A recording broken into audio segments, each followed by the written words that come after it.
From Redemption Church of Houston, a radically inclusive community of hope seeking to lead Jesus-centered lives, this podcast contains sermons recorded in our Sunday gatherings. I'm Sarah, and I serve with our music team.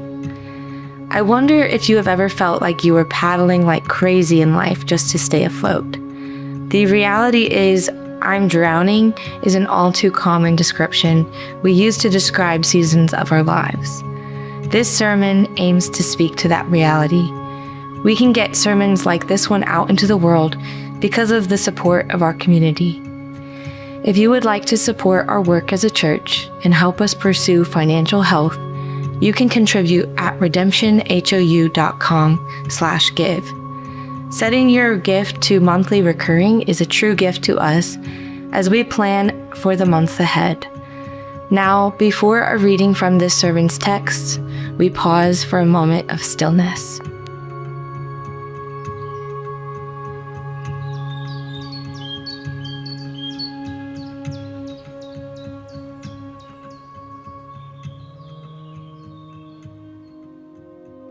Now, a reading from the Gospel according to Matthew.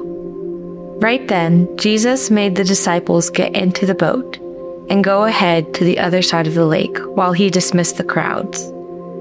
When he sent them away, he went up into a mountain by himself to pray.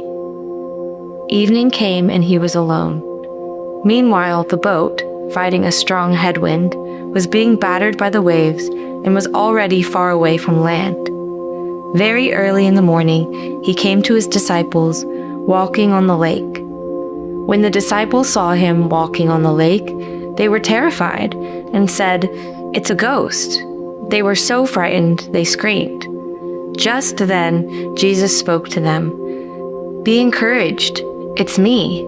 Don't be afraid." Peter replied, "Lord, if it's you, order me to come to you on the water." And Jesus said, "Come." Then Peter got out of the boat and was walking on the water toward Jesus. But when Peter saw the strong wind, he became frightened. He began to sink. He shouted, "Lord, rescue me." Jesus immediately reached out and grabbed him, saying, "You man of weak faith, why did you begin to have doubts?" When they got into the boat, the wind settled down. Then those in the boat worshipped Jesus and said, "You must be God's Son." The word of God for us, the people of God.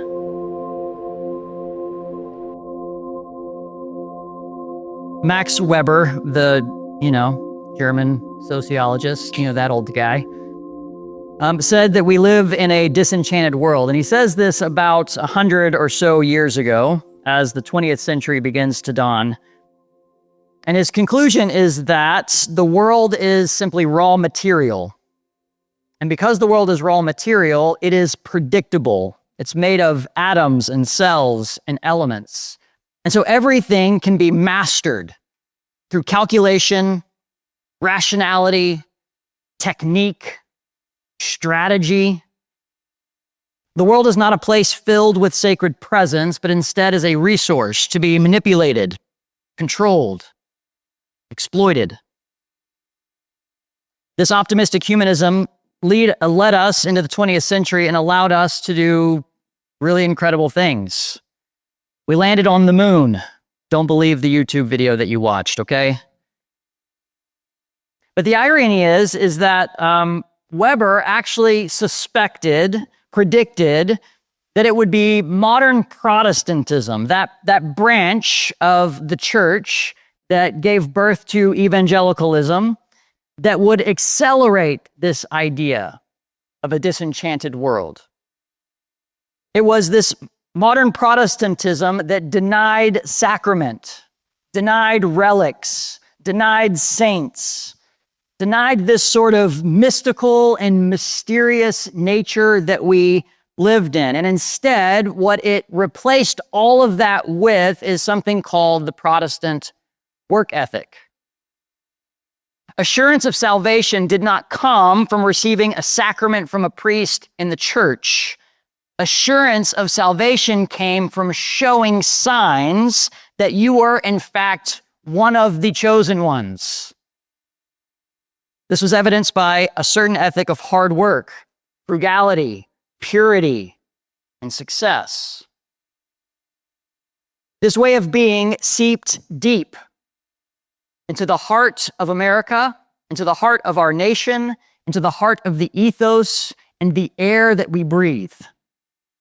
And we inherited a world where we were told that we will master it, can master it, ought to master it by hard work. And so we don't pray to the gods for success. We work hard, we go to school, and we secure our futures. And then, in the early 2000s, edges that were already beginning to fray began to unravel. And in the last decade, many of us have been grappling with a world that lives beyond mastery, beyond our control. Our movies went from the optimistic visions of Back to the Future and the Jetsons to the dystopian realities of the early 21st century. Think Hunger Games, The Walking Dead, The Last of Us. Even the wildly successful Game of Thrones was a depiction of a world of politics and war games that was interrupted by an unstoppable darkness that no wall and no army could hold back. Not even the dragons could beat them. The result is a disillusioned world where you are told to follow a certain script and you will find life, you will find happiness, you will find security and a future. Work hard, go to school, innovate, cash in. That's life, right? As we head back to school, that's the narrative that a lot of us are buying, whether we are explicitly thinking about it or not. We're not going to school to be better humans. We're going to school so that we can go to college, and we go to college so that we can get a good job, and we get a good job so we can have a good retirement so that we can die a good death. I don't know. The promise is that if you follow this script, you will secure life for yourself. So someone in our neighborhood keeps putting up this sign. I noticed it about a week ago, and I'm like, that's a really weird sign. I thought it was someone's garbage.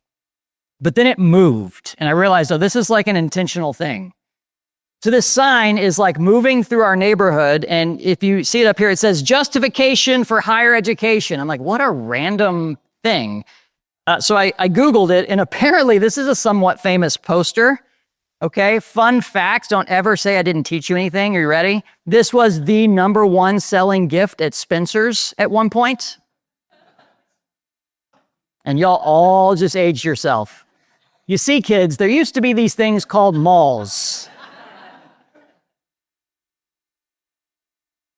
So this poster was created by an artist named Marty Peterson. It was popular in, you would guess, the late 80s and early 90s when business was booming. When this story of how the world works and how you secure a life for yourself actually probably worked for the most part. Where higher education actually gained something for you substantial and almost guaranteed. I can only imagine what well-intentioned individual keeps propping this sign up near stop signs to encourage students to go to school and work really hard so they can get 5 cars and a mansion.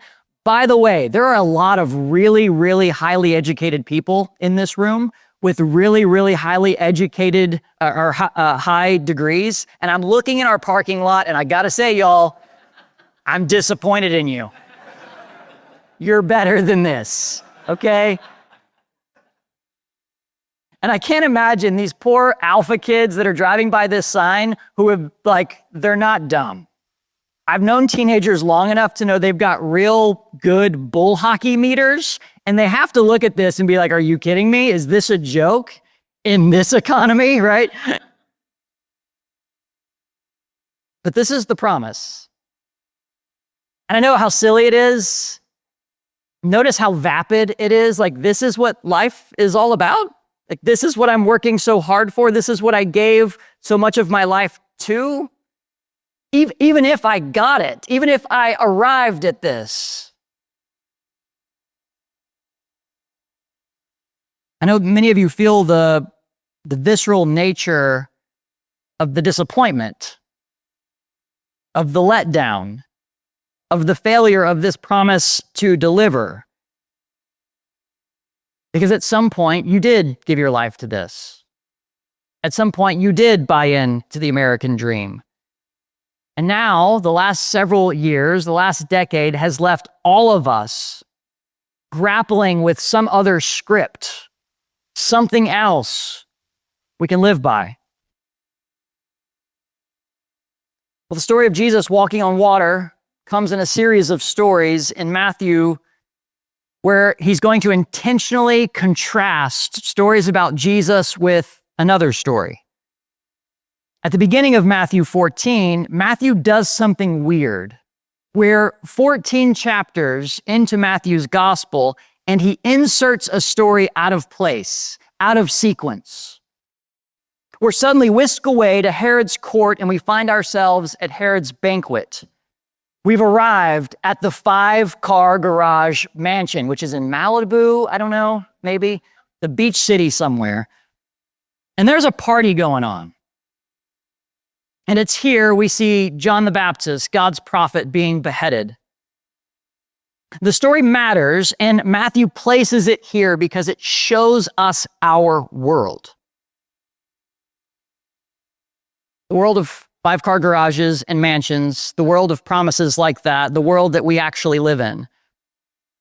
It's the world to which Jesus has come and presenting to us something else, something as an alternative.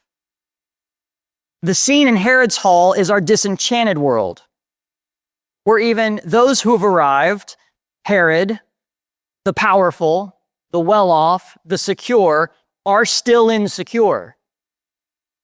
Herod has to behead John the Baptist to keep the wolves at bay.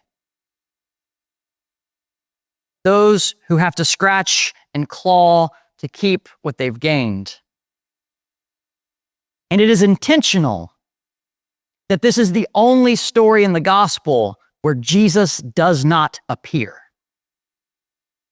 It is a disenchanted, godless world. An insecure world, an anxious world, a world of fear.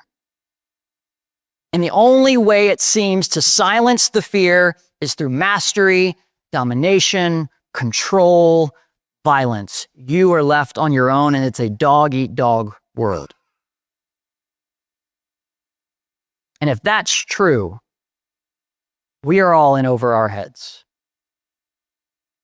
In contrast to this, we find Jesus out in an isolated place, having just fed 5,000 men and a host of women and children. And now he makes the disciples get into a boat and go across to the other side of the sea while he dismisses the crowds. And after dismissing the crowds, he goes up by himself to a mountain to pray. When evening came, he was there alone. But by this time, the boat had been battered by the waves. It was far from land, and the wind was against them. I got to be honest, and maybe your life is going different from mine, but I can't think of a better image of what it's like to be alive in 2026 than a boat battered by waves, far from land, with the wind set against you. It's like, could there be another challenge, any other obstacle? Perhaps this image is viscerally familiar for you this morning. Perhaps it captures the exhaustion of your frantic rowing. Maybe today we can make some ground. Perhaps it captures the anxiety and the vulnerability of being utterly exposed to the elements, at the mercy of a violent sea. It's a pretty bleak image. And as you sit with it, the things that matter in life come to mind. If you could just place yourself in this boat in the middle of the darkness as the waves crash and threaten to tear the boat apart, the things that pop into your mind, the things that matter, the things that these waters threaten to take from you, I can promise you, it will not be the 5-car garage and the mansion that you care about in this moment. It will not be the degrees. It will not be the career. It will not be the money. It will not be the legacy. This is the image of coming to terms with a world that exists independently of your wants and wishes. A world that exists independently of your will and your attempts to master it. And I think it captures what so many of us have been grappling with, trying to come to terms with over the last decade as we watch unimaginable thing after unimaginable thing take place. The illusion of control, the illusion of mastery is battered and beaten by winds and waves of chaos. Powers beyond our manipulation, beyond our control. We could, of course, think on a macro level of instances du jour, right? A church that seems to be more interested in power than mercy. A democracy that seems to be being called into question. War, division, disease.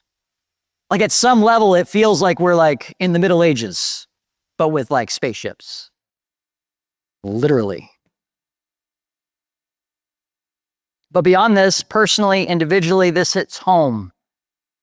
When the life you thought you were living is suddenly overthrown by chaotic powers, forced retirement, a friend ghosting you, an unexpected diagnosis, a sudden death. None of this is, of course, new to being a human being, but what's new is our disenchantment of it. The ancients personified this chaos. It deified it. The waters, the sea, it was persistently depicted as an untamable god. Think Odysseus versus Poseidon. The Hebrew scriptures employ the waters to help us better understand this chaos, but also to help us better understand this Hebrew God. To help us imagine both the world we live in and the God who calls us to be his people in it. In Genesis 1, it is the Spirit of God that flutters over these chaotic waters before God tames them. How? With merely speech. It's Job that depicts a God who shuts these chaotic waters behind a door, locking it and throwing away the key, telling them you're allowed to come this far and no further. Psalms like Psalm 74 and 89 depict God's conquest and defeat of the sea, showing God as even the king of this chaotic, uncontrollable deity. And Psalm 93 makes clear these waters of chaos rage and roar. They are very real. They are visceral. They are loud. And yet, even above them, God sits securely enthroned. And in the Exodus, God peels these waters back to cause the liberated Hebrew slaves to pass through them, baptizing them into God's people. And so this Hebrew God, this God of Israel, is depicted as one who tramples on the chaos, who dances on the waters, who controls the uncontrollable. Psalm 77 combines both the creation epic and the Exodus motif together. The waters saw you, O God. The waters saw you, and they feared you. Yes, the depths of the sea shook with fear. You walked through the sea. You passed through the surging waters, but you left no footprints. And Job explicitly tells us that this God walks upon these waters. For the disenchanted, we're tempted to read this flatly. We're tempted to hear this as statements about the material world, about the physical capabilities of God. God can stand on H2O. Neat magic trick, dude. Cool. But what the material reality is driving home is the deeper ontological point. That is to say, There are forces in this world beyond your control and beyond your comprehension. There are powers unleashed in this world that we do not control and that are set against us. And there is one who is above even them. This is the point. And so early in the morning, he came walking toward them upon the sea. Early in the morning doesn't quite do this justice because you're thinking of a nice, lovely seaside as the sun is rising. And no, this is actually about 3:30 a.m. It is as dark can be.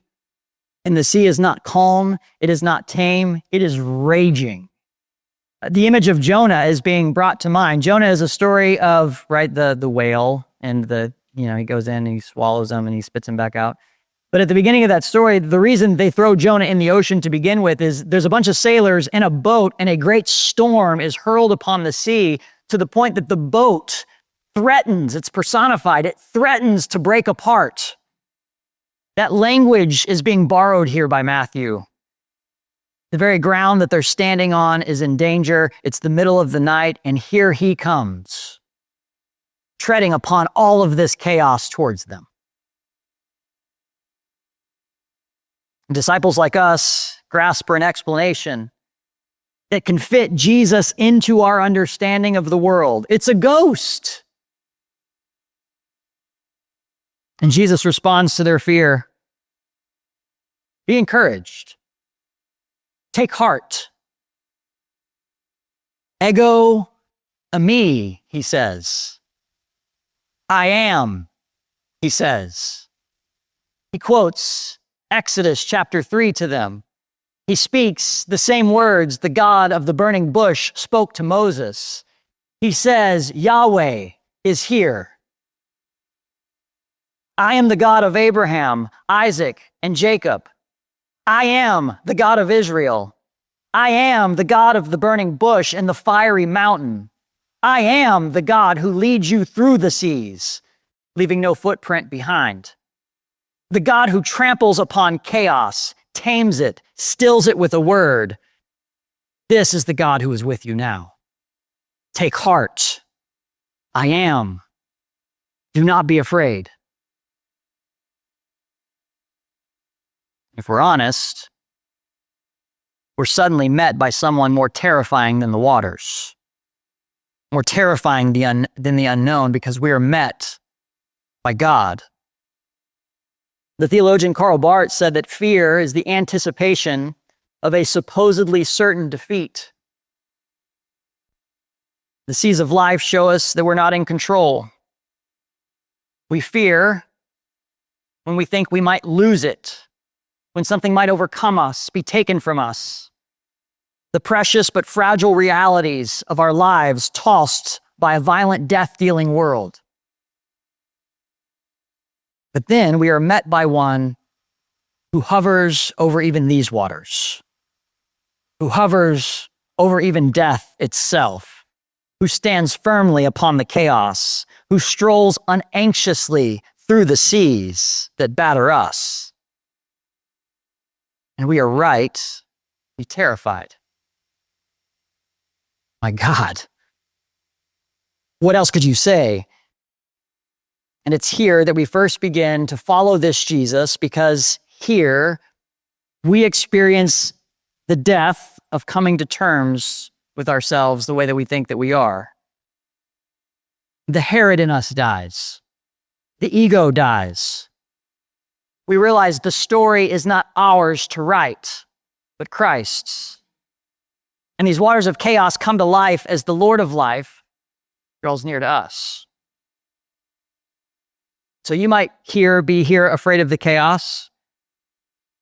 You also might be here this morning timidly, dipping your toes in the water of church, dipping your toes in the water of God, afraid of what this God might ask of you, afraid of what following him might mean. He might ask you to get involved with a bunch of people that might hurt you. He might ask you to get involved in church, something you swore you'd never do again. Or he might ask you to let go of things that you love, even though clinging to them is destroying your soul. Maybe asking you to stay in the marriage rather than taking the exit you've planned out. Maybe asking you to set the drink down and to face the hardships of your life with sobriety. You're afraid because you know he'll tell you to get into the boat and send you out into the depths, far away from the land. That's what following him looks like. And he says to all of us this morning, do not be afraid. Do not be afraid. We can easily mistake what Jesus is offering us. We can assume that the gospel, that do not be afraid, means that Jesus would never send us anywhere worth fearing. That he would never let anything bad happen to us. But leading a Jesus-centered life means living a life far from the shore, far from the false securities of Herod's world. And here in the chaos, we learn how to be the vulnerable people that we actually are. Peter begins to learn who Jesus is. And he tells Jesus, tell me to come out there with you. Oh, Peter. Good, Peter. But suddenly, I would imagine quickly, because, it's Peter after all, he loses his vision. Peter begins to sink because he takes his eyes off of Jesus. He pays attention not on the Lord of the waves, but on the waves and the wind. He loses focus. The wind and the waves, rightly so, push their way back into the center of Peter's life. And like us, he realizes, what have I done? I'm in over my head. And he sinks, much to James and John's enjoyment, I would imagine. And from here, we're finally able to learn what it means for us to be God's people. Because we really are a people who have but one prayer. Lord, save me. This is what we offer the world. This is the cry. Lord, save me. We're able now to stand on the waters of chaos and be baptized into this new way of being into the world, allowing our lives to be transformed by our newfound recognition that this truly is the Son of God, allowing ourselves to worship and to do and to be what we were created to do and be. You are not able to control the chaos. I know TikTok might have told you otherwise. There's some great planners out there. You can buy them on Amazon. But the chaos is always going to be there. And keeping it at bay is exhausting.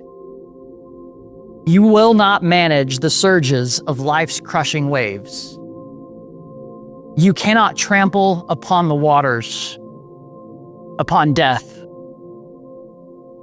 You are in over your head. And you have been told the world is empty, disenchanted, that you are beyond the reach, beyond the land. No one is watching, no one is listening, no one cares. This morning, what I want to tell you is you're not alone.